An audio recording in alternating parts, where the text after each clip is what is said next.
sou o professor Éder Maier, da Universidade Federal do Rio Grande, e vou falar um pouco sobre água, né? Um elemento tão fundamental para a nossa vida, para a vida do sistema ambiental, e vamos refletir um pouco, né, nesse contexto de sustentabilidade, de uso dos recursos naturais, né, com enfoque um pouco na ciência, no que nós fizemos aqui no Laboratório de Cartografia e Climatologia. Vou falar um pouco da minha formação acadêmica, né? Eu sou graduado, mestre e doutor em Geografia, né? Nessa caminhada da minha formação acadêmica, que começou em 2003, aqui na FURG, como um aluno da graduação, né? E desde já trabalho com climatologia, né? Na sequência, então, já emendei o mestrado, posteriormente o mestrado, comecei o doutorado na URGS, em Porto Alegre, onde trabalho desde então aí com dados, né, químicos, né, que contêm informações bastante importantes sobre o ciclo hidrológico da América do Sul, com enfoque, é claro, na precipitação.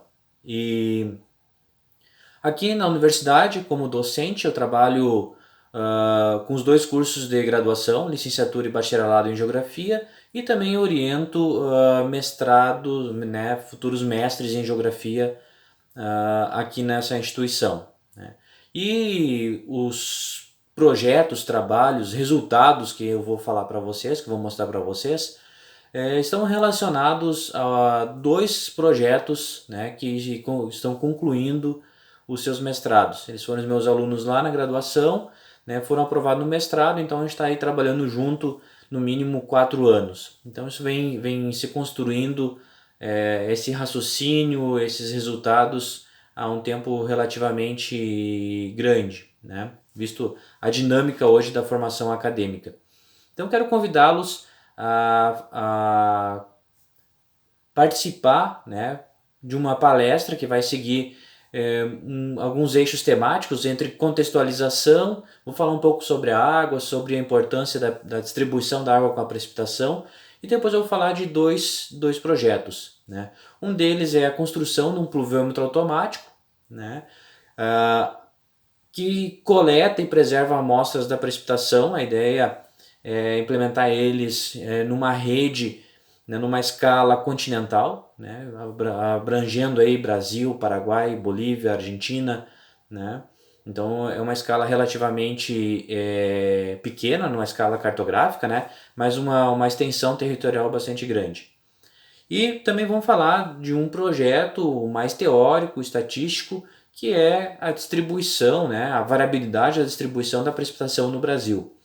Isso possibilita a gente integrar várias áreas do conhecimento, né? Claro, dando ênfase para a climatologia e para essa estatística, mas esse resultado pode ser utilizado para a gestão dos recursos hídricos, né? E no final dessa apresentação, fazer uma pequena conclusão.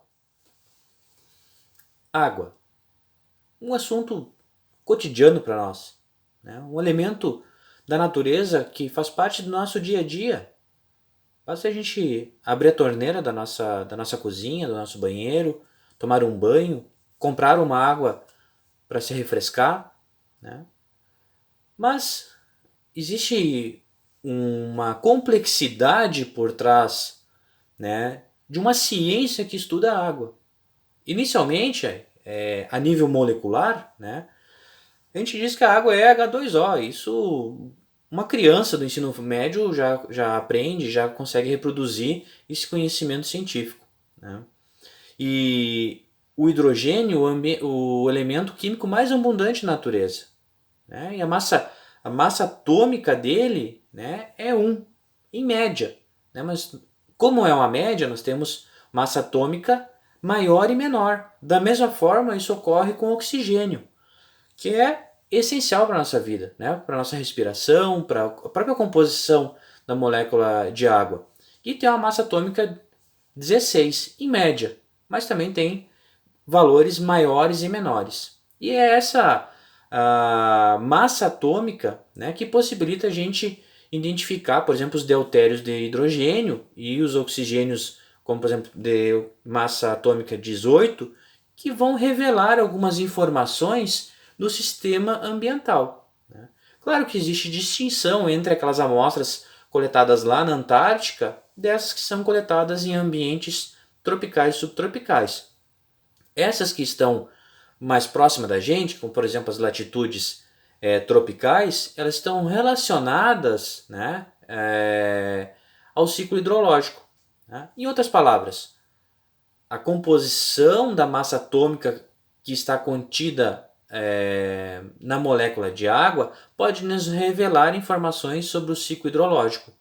E por isso que é tão importante a gente estudar a água a nível molecular, porque a gente pode fazer uma reconstrução paleoclimática com os dados do testemunho de gelo, a gente pode coletar a água da precipitação e tentar identificar a origem dessas massas de água e conseguir então assim fazer inferências, estudar, né, aspectos que inicialmente estão ocultos à nossa percepção, né, estão ocultos à nossa compreensão do ciclo hidrológico. E não somente a nível molecular, né, a água também transporta contaminantes e poluentes, né? Cada gotícula da água precipitada ela possui um núcleo de condensação. E isso pode ser de origem natural ou antrópica, né? Então nós temos contaminantes naturais que vão estar compondo aí a água que nós coletamos na precipitação e vai estar integrando o sistema hidrológico, né? Se tratando do sistema hidrológico, depois que ela entra em contato com o solo, entra em contato com outras massas de água, nós também temos elementos dissolvidos e que são transportados, né, por arrasto, que também são elementos de alguns estudos mais voltados para a hidrografia. Nós vamos focar um pouco mais na análise climatológica, na análise da distribuição da precipitação e na composição da molécula de água, tá? Mas sempre com o enfoque, né, de que a água é um recurso natural muito importante, né? Se tratando de recurso natural, nós não podemos também ter essa visão, né, que podemos usar indiscriminadamente, que vamos utilizar ela de forma irresponsável. E se tratando de recurso natural, a água ela é utilizada tanto para consumo humano como para agricultura, dispersão de poluentes, entre outros usos. A gente sempre, quando vai escrever, vai falar sobre água, a gente sempre lembra, né, dessa água que nós utilizamos para beber, para cozinhar, para preparar nossos alimentos, mas não podemos esquecer que as plantas, especialmente as plantas que nós comemos, as plantas agrícolas, né, os cultivos agrícolas, eles utilizam bastante recurso hídrico. Exemplo disso é o cultivo de arroz, né, que é um dos principais carboidratos que compõem a alimentação do brasileiro. Ele consome um volume significativo de água ao longo do seu curto período de crescimento, né? Tem 3, 4 meses entre o plantio e a colheita, mas o volume de água que ele consome é bastante grande. Então, nós temos que sempre pensar como um recurso hídrico a eficiência do uso, não somente da água, mas também dos recursos que utilizam a água para o seu crescimento, para o seu desenvolvimento e também o beneficiamento, né? As plantas industriais também acabam utilizando bastante água para limpeza, para refrigeração dos seus mecanismos. Então, se tratando de um aspecto de recurso humano, do uso sustentável do recurso humano, nós temos que pensar numa maior eficiência ao longo do processo produtivo, desde o preparo do solo, do cultivo, né, da industrialização dos alimentos, né, até esse preparo na nossa casa, né, de como nós vamos lavar ele, como nós vamos prepará-los e consumi-los, tá? Então não pensamos o recurso hídrico, não pensamos a água somente como aquele líquido que sai da nossa torneira, mas sim como um todo, como parte de um sistema ambiental, industrial, que vai possibilitar a nossa alimentação. E esse recurso natural, ele tem como seu principal mecanismo de distribuição a chuva, né? Ou a precipitação, como nós tratamos no meio acadêmico. E essa a distribuição espacial e temporal, né, se dá pelos mecanismos de transporte global. A gente não pode pensar a distribuição das chuvas onde nós vivemos restrito ao nosso local e à nossa região. Por quê? Nós temos um sistema atmosférico global que estão transportando as grandes massas de ar em todo o planeta. Como, por exemplo, nós temos as precipitações aqui no Brasil, predominantemente ela tem de origem atlântica. Então a água entra lá no Atlântico, tropical equatorial, entra em direção ao continente sul-americano e consegue atingir até as latitudes subtropicais. Então, podendo atingir até a foz do Rio da Prata. Então, estamos falando aí de 4, 5 mil quilômetros o percurso da água desde as latitudes equatoriais até as latitudes subtropicais. E quando se fala de distribuição espacial, nós estamos falando essa relação. Né? A água evapora, especialmente sobre os oceanos, transportada pelos ventos, né? Para os continentes. Sobre os continentes ela tem um processo de reciclagem, então existe um processo de precipitação, evaporação, né? Mais essa umidade está sendo integrada dos oceanos e ela vai percorrendo espacialmente, né, os continentes. Mas nós também temos uma distribuição temporal. O que significa isso? Que isso não é uma ocorrência ao longo de todo o ano. Né? Vocês que vivem aí em latitudes tropicais, vocês têm isso um pouco mais claro, porque tem a estação seca e a estação chuvosa. Quando você tem ventos que favoreçam o transporte dessas massas de ar com um grande volume de umidade, né, e eles se encontram com mecanismos, né, de ascensão dessa massa de ar e água, temos a estação chuvosa. Quando a gente tem a inibição tanto do transporte quanto dos mecanismos de ascensão da umidade do ar na vertical da atmosfera, nós temos a estação seca. Né? E isso então é essa distribuição temporal, que basicamente, né, ou predominantemente, está relacionado à sazonalidade da precipitação.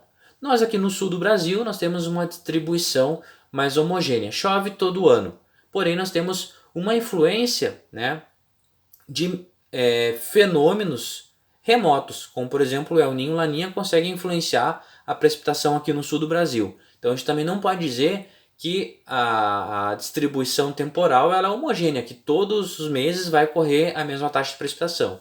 A natureza ela não é linear, a natureza ela não tem uma distribuição homogênea da precipitação. Bem pelo contrário, nós temos uma grande variabilidade da distribuição espacial e temporal.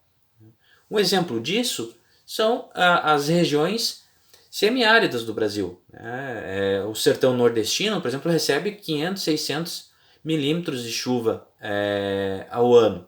Tá? Tem períodos de 1 ou 2 anos que o volume é muito menor do que isso. Né? E outras partes, né, as florestas equatoriais, né, ou em Costa dos Andes, conseguem receber 3.500, 4.000 milímetros de chuva ao ano. Né? E passam também por períodos de escassez. Né? Vejam exemplos, né, dos mínimos níveis do Rio Amazonas e as enchentes também que ocorrem nessa grande planície. Tá? Mas se adaptar ou adaptar o uso da água à variabilidade climática ainda é um desafio. Né? O Brasil tem que avançar muito ainda no uso eficiente da água. Por quê? Geralmente a gente pensa, né, no planejamento ambiental, quando a gente vai planejar um uso dos recursos naturais de forma mais homogênea, né? A gente tende a utilizar as informações geográficas de um local baseados em médias, mas a natureza não está sincronizada com a média. E na verdade nós temos uma grande variabilidade, uma grande variação em torno da média. Então é bastante importante nesse novo desafio nós integrarmos no planejamento ambiental a variação da natureza, a variabilidade climática. E é por isso que nós então utilizamos algumas técnicas estatísticas que nos mostram essa variação, bem como buscamos novas informações. Nós vamos iniciar a apresentação de um projeto de como nós buscamos novas informações para descrever a variabilidade e depois nós vamos falar um pouco da variabilidade que já é conhecida. Nesse contexto de mostrar um pouco da ciência realizada em climatologia, nós vamos abordar alguns temas que não são temas conhecidos, que não estão nos livros didáticos. Tá? Então, por quê? Porque a ciência ela tem esse contexto inovador, tem esse contexto de trazer novas informações. E ela é uma ciência interdisciplinar, ela é uma ciência, né, que não trabalha somente com a climatologia, somente com o estudo da precipitação de forma fechada. Ela pode ser utilizada de diversas maneiras. Tá? E inicialmente eu vou falar um pouco do protótipo de pluviômetro, que integra, por exemplo, automação, alguma parte de mecânica, uma parte, né, de preservação da amostra a nível químico, né, e por final a climatologia. Mas vem a pergunta, mas por que criar um pluviômetro? Né? Não existe tantos pluviômetros já no mercado disponível para você comprar e instalar lá onde você deseja? Sim, existem, mas não existia pluviômetros que coletasse a água e preservasse para a gente posteriormente levar para uma análise química, para um laboratório de análise química de massa atômica, no espectrômetro de massa. Tá? E nós pretendemos, né, no futuro, acompanhar essas massas de águas que entram, né, lá nas latitudes tropicais, né, na região equatorial, com os alísios do Nordeste. Vocês podem ver no mapa que vai estar disponível para vocês, né, essa corrente de ar, né, você tem essa noção então de ventos transportadores que começam lá o Atlântico tropical, Atlântico equatorial, né, os ventos alísios de Nordeste e Sudeste transportam para o interior continental, né, em latitudes equatoriais e continentais, sobre a Amazônia, o Nordeste brasileiro, e conseguem chegar até as latitudes subtropicais, né, causando precipitações monsônicas. Tá? O Brasil existe precipitação monsônica. Tá? A gente geralmente fala das monções asiáticas, mas essa precipitação que ocorre no final da primavera, verão e outono no Brasil são precipitações monsônicas, né, causando uma estação seca e chuvosa, especialmente nessa parte do sul da Amazônia, centro-oeste, né, vindo até a Argentina e o oeste do Rio Grande do Sul. Tá? E como que a gente vai monitorar isso? A gente vai então coletar água da chuva, preservar no equipamento, vai ser uma amostra, uma garrafa por mês, tá? E posteriormente a gente retira essa água e leva para um laboratório em Porto Alegre, tá? Para analisar a composição de elementos de oxigênio 18 que compõem a água. Tá? Quanto menos oxigênio 18 tem, tá? Maior é o número de vezes que essa água evaporou e precipitou sobre o continente. E assim a gente vai conseguir fazer uma inferência, tá, do processo de entrada e de reciclagem da água sobre o continente sul-americano. Tá? E, bom, vamos falar um pouco do equipamento. Tá?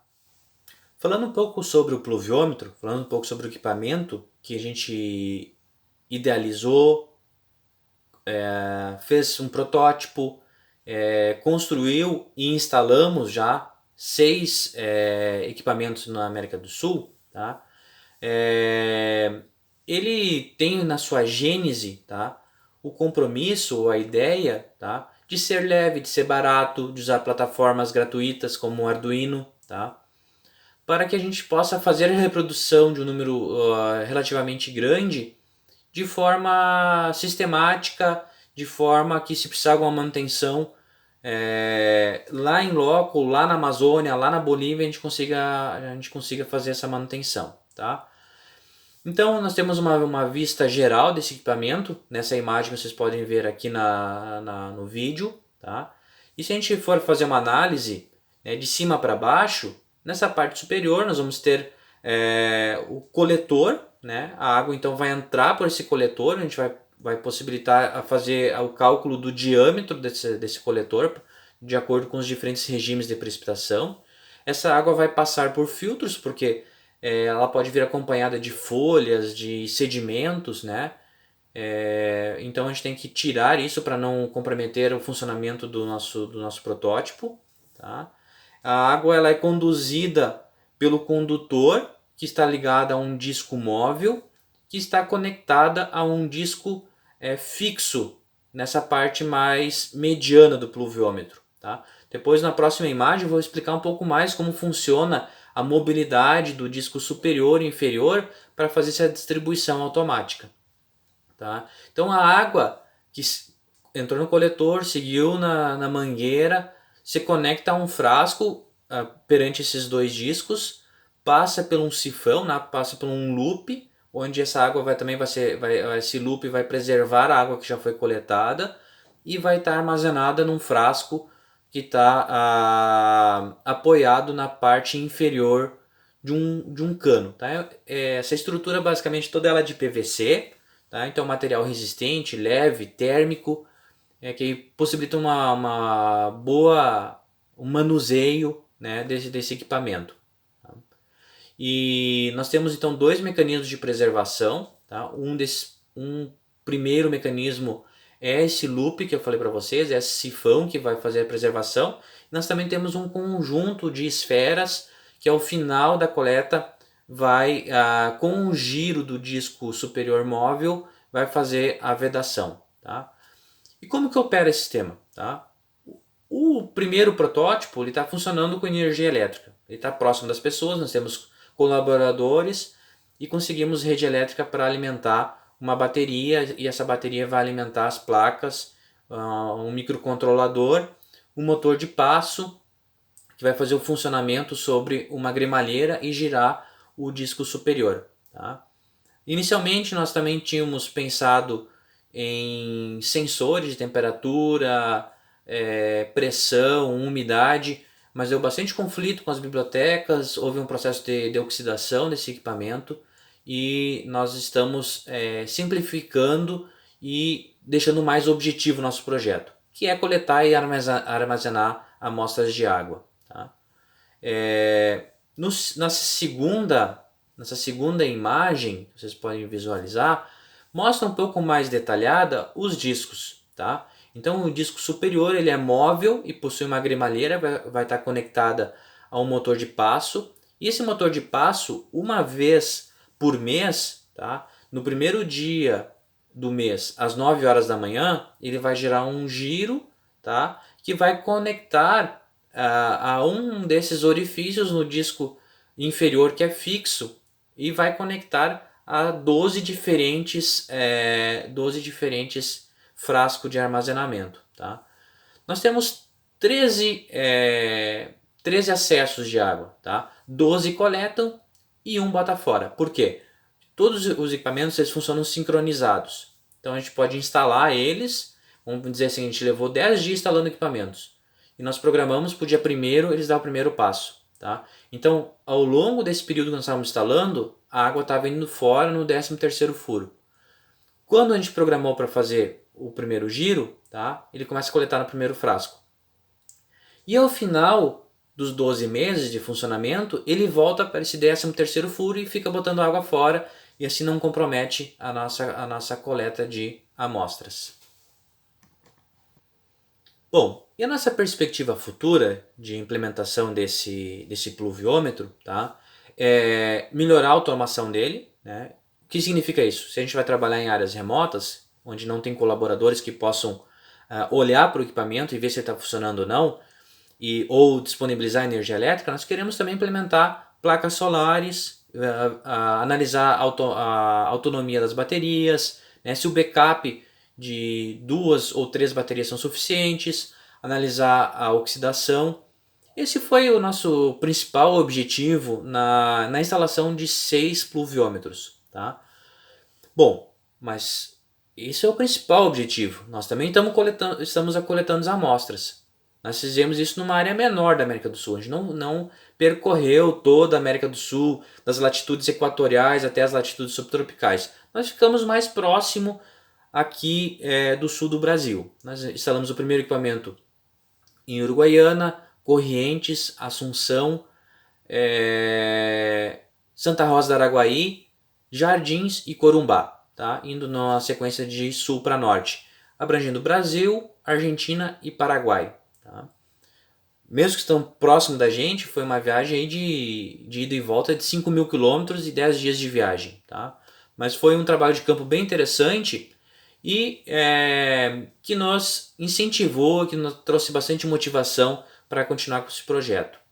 A nível de laboratório, a nível aqui da instituição, nós também trabalhamos com análise da precipitação. Por quê? Porque nós precisamos interpretar essas novas amostras, nós precisamos compreender como que essas novas informações vão ser úteis para a compreensão da variabilidade climática.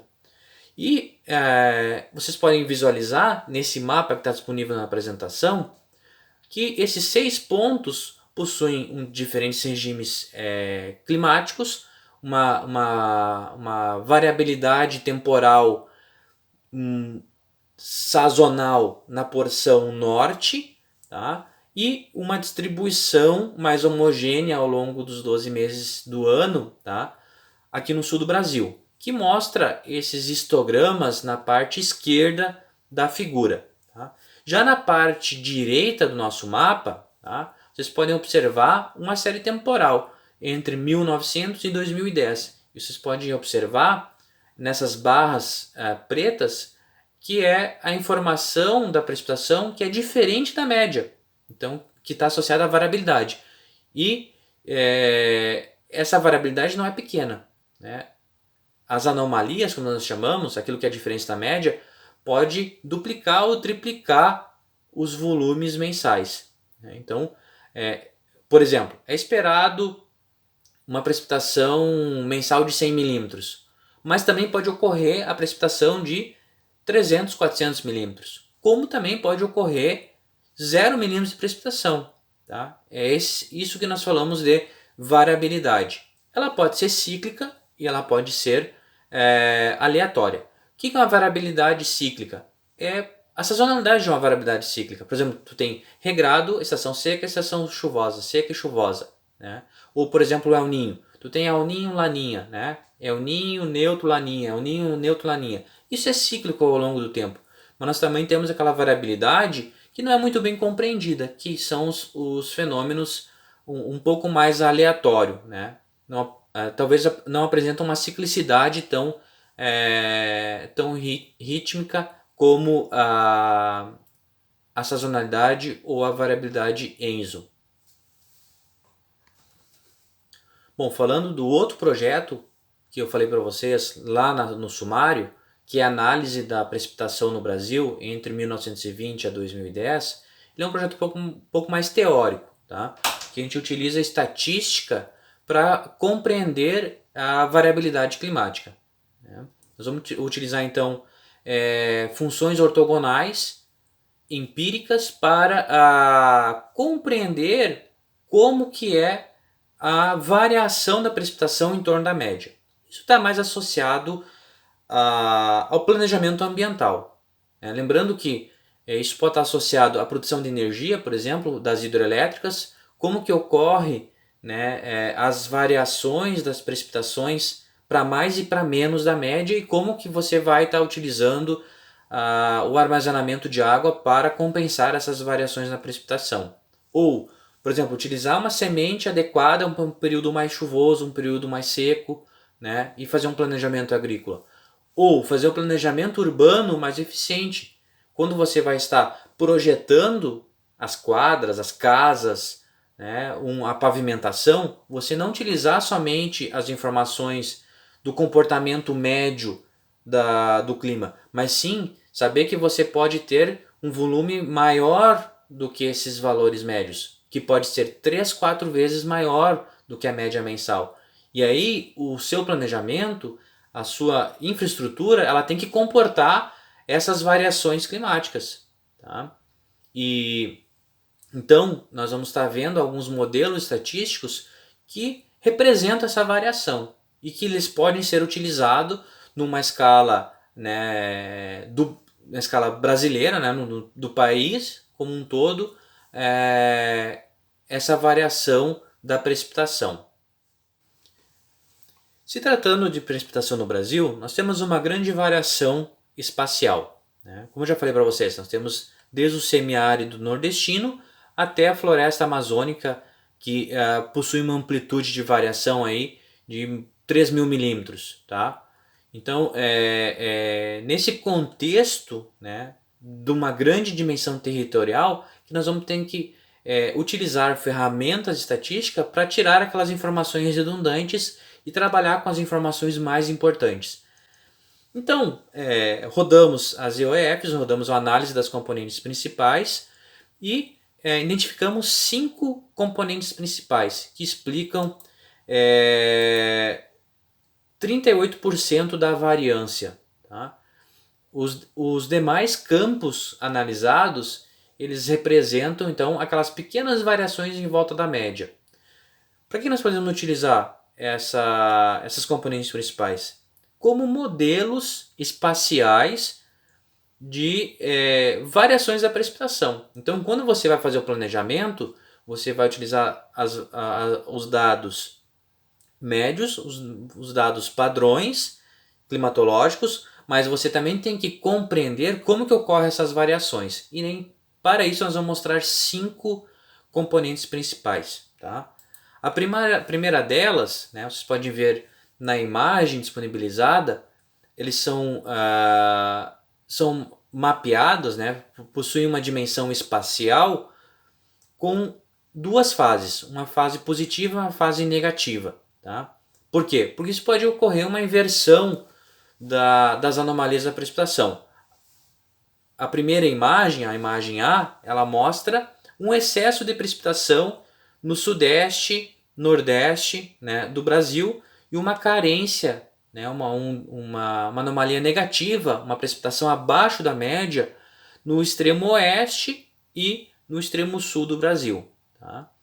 Já na figura B, tá, na figura da direita, nós podemos observar em cores vermelhas uma escassez de água, anomalias negativas da precipitação, né, na região do sudeste, centro-oeste e nordeste, e um excesso de chuva no oeste da Amazônia e no sul do Brasil. Tá?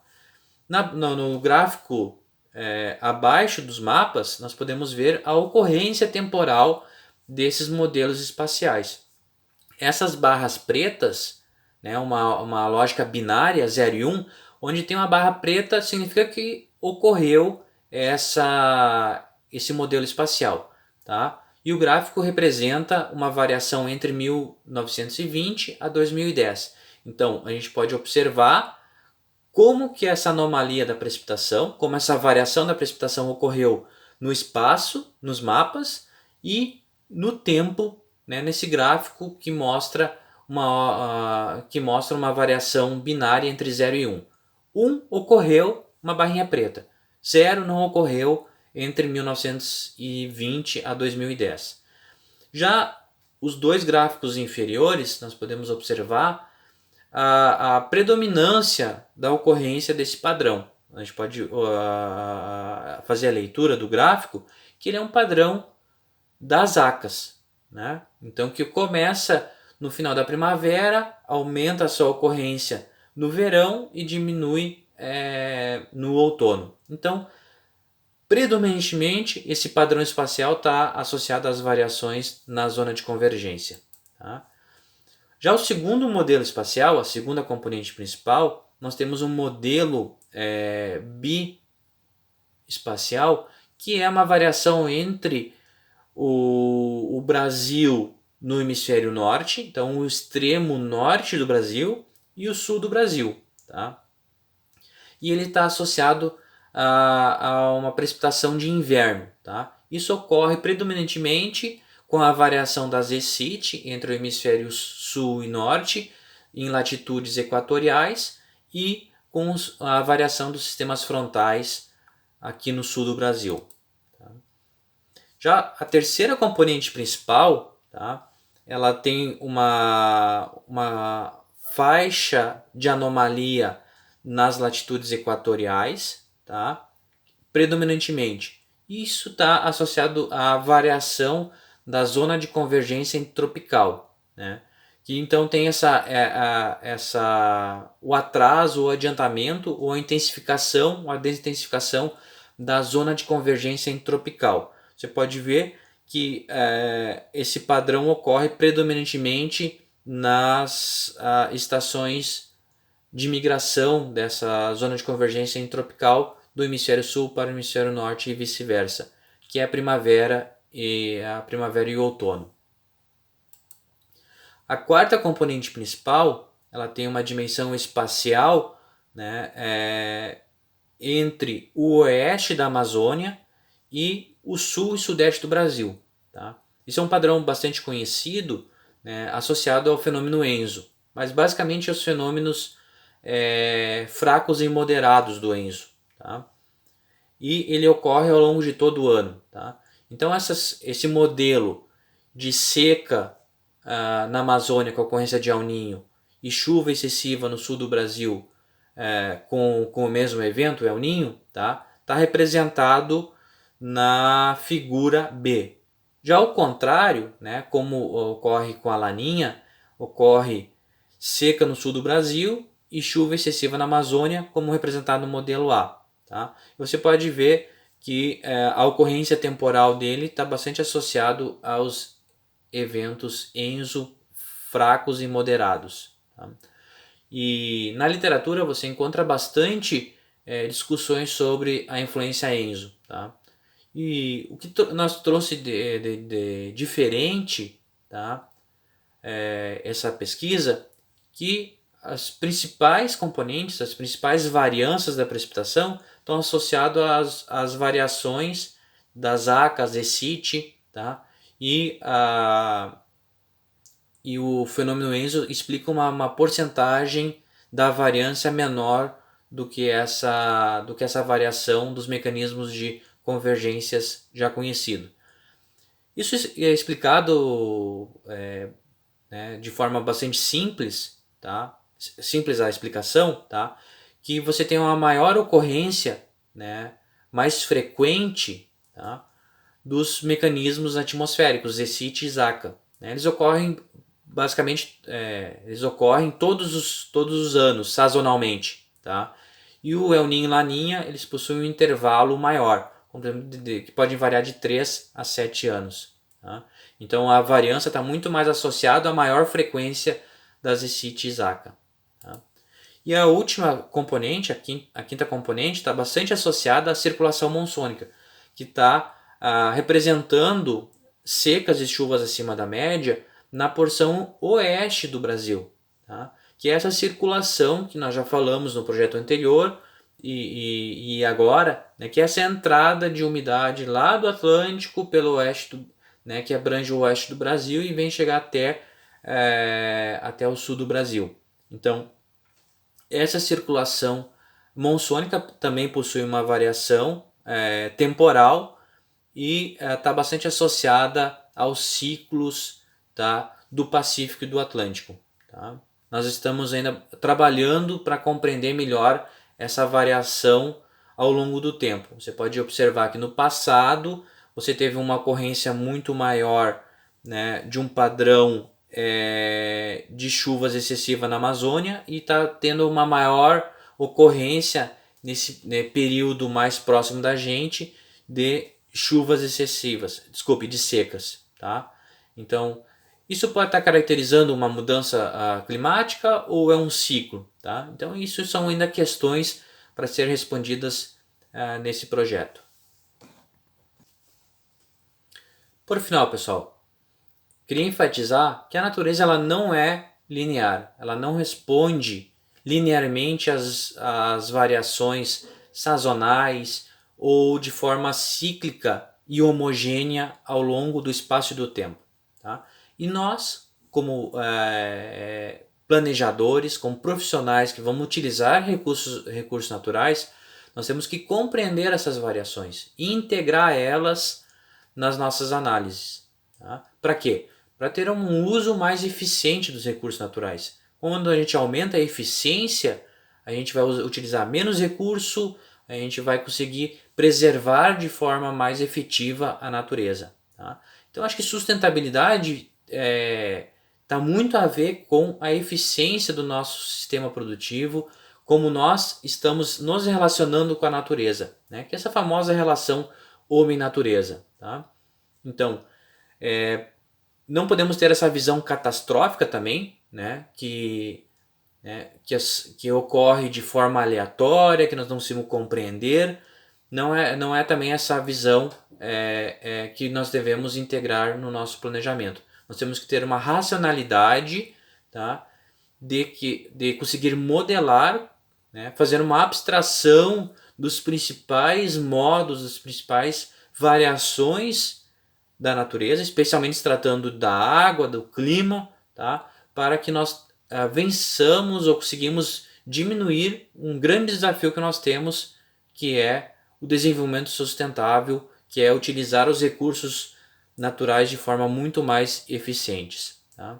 Muito obrigado pela sua atenção, tudo de bom, um abraço, fica os contatos aqui no rodapé do vídeo. Abraço!